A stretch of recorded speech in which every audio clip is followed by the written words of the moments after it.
Chapter 1, Just the Four of Us. "Tell me about your life," the doctor said. My eyes shifted nervously to anywhere but her eyes. I could only think if I wasn't engaged with a person so intensely. We sat in her office as the outside world carried on with its beautiful April day in the year of 2018. I focused harder. Her office was calm and quiet, and she had no judgmental vibes about her. That helped. My 36-year-old mind wandered back to another time, another place, long ago. "She's just shy," was Mom's defense when I wouldn't talk to people or look at them. Or, "Give her space, she'll come around." I have never felt so deeply understood by anyone as much as my own mother. That is because she's a lot like me. I can remember Dad whispering, "Stop making excuses for her." He wanted me to be normal and fit in, to show the world my charming, funny self I displayed in the safety bubble of home. I especially loved speaking through my stuffed animals in special voices, but only in a safe place of seclusion from the rest of the outside world. The struggle of identity became one of the major themes of my life. Wanting to be free to be me in whatever way I chose, versus the male counterpart in my life strongly encouraging me to reveal the private me to the public eye. The male role has been pushing out of a loving intention, but does not allow me to gradually open like a delicate flower in my own way. That is why I love the simplicity of the just be teaching. There is nothing to fix. I shall write more on that later. It was as if direct attention from a person, not in my immediate family, was piling on pressure for a socially appropriate response, which I did not know how to produce without someone spelling it out for me. I was fine if left in a corner to myself, except even then I could pick up on others' uneasiness of my different way of being. Persistence on the other person's part to get a reaction from me only made it worse.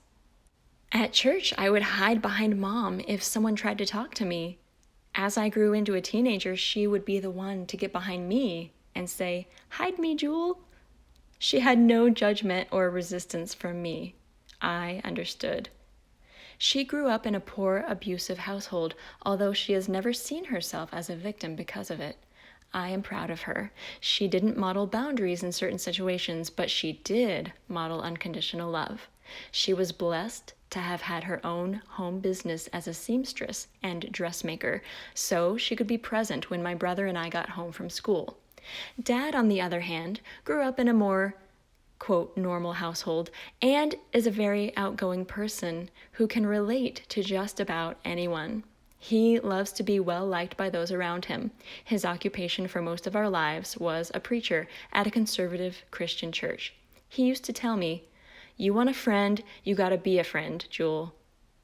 I wasn't quite sure how to make that happen because I needed specific instructions on just about everything I was told to do.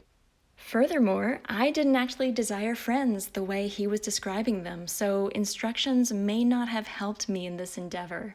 When I was very young, probably around 3 years old, I heard Dad say from the pulpit that any of us in the congregation could die that night, so anyone who needed forgiveness should come forward.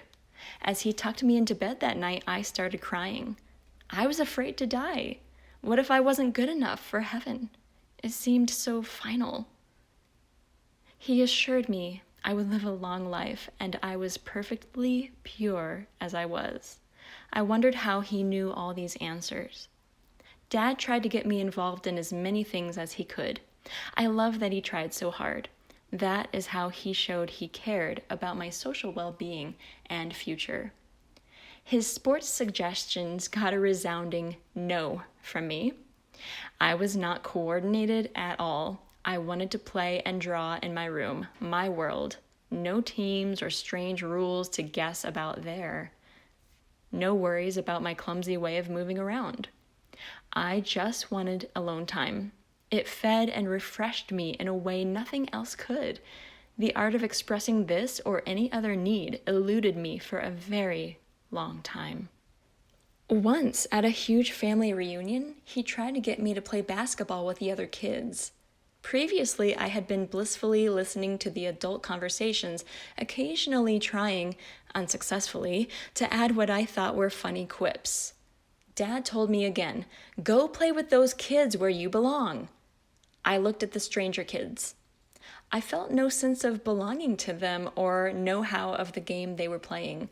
I became whiny, which only made Dad more impatient. Push, push, push.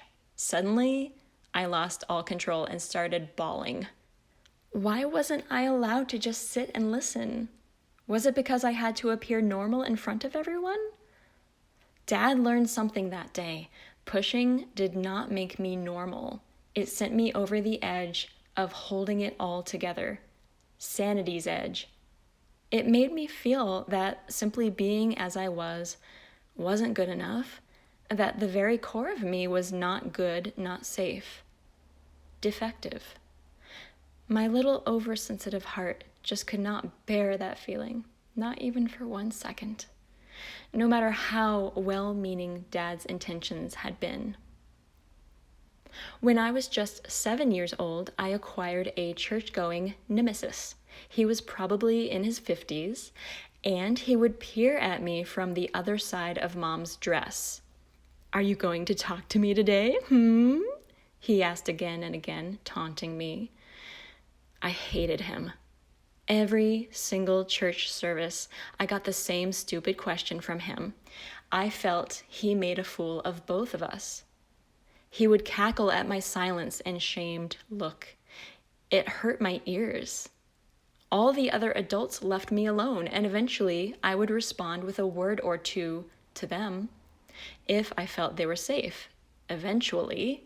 But from day one, the nemesis would not let up. Perhaps this is why I have resisted for so long, practicing persistence the way high-level achievers do. I learned at a very young age to associate it with annoying, unloving, and rude behavior that made me want to be invisible. He didn't seem to care that his taunting brought tears to my eyes every time. This may have only lasted a couple months before he got bored with me, but I have never forgotten it. In our household, the first word you heard when you were in trouble was your own name. "Julie, what did you do?" I'm pretty sure that is why to this day I rarely address anyone by their name. It seems alien to me. Why would I want to make someone feel they're in trouble?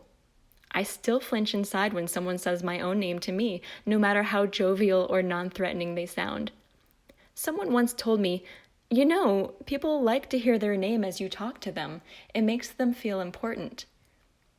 When I meet someone new and they tell me their name, it goes in one ear and out the other. I don't even notice it, and I also don't look at their face much. It just feels weird to me to use names, and besides, unless someone shows positive reinforcement, I have no reason to think they want me to do it again. If I need to say any name at all, which is rare, pet names are easier for me, and often pretend characters and magical worlds of imagination are born out of this way of being. Mostly, I just start talking to a person if a situation requires communication. No need to say their name first. I didn't like Jew rat, which was what my brother gleefully called me when he found out I hated it. Our brother-sister relationship was interesting. We generally did not, and still don't, hug unless we feel obligated to. We never did during childhood, actually. We were pretty content to play together, but when his friends showed up to the house, I was no longer in. That is normal, of course, and I don't have any hard feelings about it. When his friends were not around, we had a great time. We went from building blanket forts in the living room to real forts in the woods behind our house. We also drew comics featuring our stuffed animals and wrote movie scripts for them. He could pick on me when he wanted to, though. On one of our home movies Dad recorded, he can be seen sneaking behind me with an icy snow chunk and rubbing it hard in my face. Then I flap my hands and start crying. Dad scolds him, but I can hear the amusement in Dad's voice. I can't blame him because it is pretty funny to watch as an adult. My brother often took advantage of my gullible nature. He would blame things on me sometimes, although our parents knew better. I used to believe anything from anyone as fact. If he said, "Close your eyes and stick out your tongue," I did it.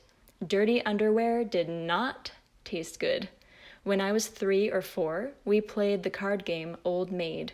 All he had to do was leave the maid sticking up in the middle of his cards, and I would pick it. Every time.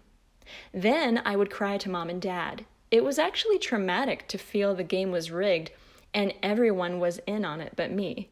I have decided I don't like the message being sent by the Old Maid game anyway. It made me think for over 30 years that I had better marry someone to take care of me, or else I would end up just like the maid on the card. Ugly, old, miserable, and destitute, my photo stamped on a playing card for all the world to see. Okay, I knew my picture wouldn't end up on a card, but the rest is true. I am proud of the man my brother has become. Although he is very busy with his own life, we have a great phone conversation every now and then, and I always enjoy hearing how he is doing. One day, I was in the back seat of the car and saw Dad licking his hand to smooth out his hair. With each sweep of his hand, I said, "Meow," because he looked like a cat cleaning its fur. He swept his hand over several times in a row, so I said, "Meow, meow, meow, meow, meow." He laughed and asked why I was doing that. "Because that's what cats do. They lick their paws and rub their fur," I replied. One of Dad's great qualities is being able to relate to anyone. By participating in the meowing with me, he was getting onto my level to share something special. Before long, all 4 of us were a meowing family, and to this day, we still meow on the phone. Dad was quite the prankster in his college days, and that did not change much in family life. He loved to embarrass me any way he could once I was a teenager. It felt to me like exploitation of my sensitivities to my changing body and hormones. I think he was trying in his own way to get me to lighten up, but teen Julie was not happy with this idea. Once he was a guest speaker at a large church that had many good-looking teenage boys. In our own small church, there was only one boy my age besides my brother, and I was not interested in him. I enjoyed looking at the Christian boys because they were such an anomaly to me, each one so good-looking and holding the potential promise of a happy future if I could get one of them to like me somehow. In Dad's opening line for his sermon, he announced, "I'm sure all you young men have noticed my beautiful 16-year-old daughter, but just so you know, she is not allowed to date until she's 30. The entire congregation roared with laughter at my expense, and all eyes were on me. I looked down in shame and felt my face go red hot. I don't think I raised my head for the rest of my time in that building. Luckily, awkward teen years don't last forever. My favorite childhood memory is one I call Blueberry Island. Every summer, we'd be invited to go out on the boat of a lobsterman who was a friend of our family. This was the same man who delivered live lobsters to us once a year. He would take us and most of his own family out to this tiny island that I doubt is even on a map. The adults would start a fire with driftwood and crunchy dried seaweed in order to cook mussels and clams. The kids would play in the tidal pools, finding starfish, sea urchins, and snails until it was time to eat. One year, I decided to wander off on my own. I climbed a few rocks above the cookout area and, to my amazement, found a wild blueberry patch. The berries were ripe and sweet. I set to work on eating as many as I could before anyone found me and wanted a share. I closed my eyes as I enjoyed the tart sweetness of the berries, feeling the warm sun on my face and smelling the cool, salty ocean breeze as it moved gently and lovingly around me. This was heaven. After about 20 minutes, Dad called me back down from my perch to come and eat lunch. By then, I had my fill of blueberries and was completely satisfied. I will never forget it. The reason it was so pleasurable for me is that it brought me completely into the present moment. There was nothing quite like a back scratch from Mom. She had long nails and could scratch me for several minutes at a time. Pure bliss would wash over me, my eyes half closed, cooing every so often to encourage her to never stop. To this day, nothing calms me instantly like a back scratch from a loved one. If I could invent a machine to recreate the sensation, I would. Oh well, someone will get the vision someday and invent it. Until then, I'll have to settle for the old-fashioned way. One night when I was 8 or 9 years old, the safe cocoon of the family dynamic changed in my eyes. I won't say how I found out or what the details of the revelation were, but I will say kids pick up on more than adults realize. I found out later as an adult in talking with my brother that he had known it too. All I can say is the wool was pulled from my eyes on family secrets too deep to talk to anyone about. Out of obligation to maintain homeostasis of a calm home life, I felt compelled to keep the secrets inside and act as if I knew nothing. But that night I cried and cried, begging God to fix it. If I had trust issues before, they were nothing compared to after that night. How can a child know who to trust, knowing most all adults keep secrets from each other? I believe every child has this realization in one respect or another. How shocking it is differs from one family dynamic to the next. I suddenly felt in charge of the family's structure and well-being. I had to hold it together or it would all fall to pieces. When I was just 4 years old, I told Mom, "Life is perfect at age 4. I don't have to go to school yet, and you and Dad take care of me." Oh, how I longed to be 4 years old again.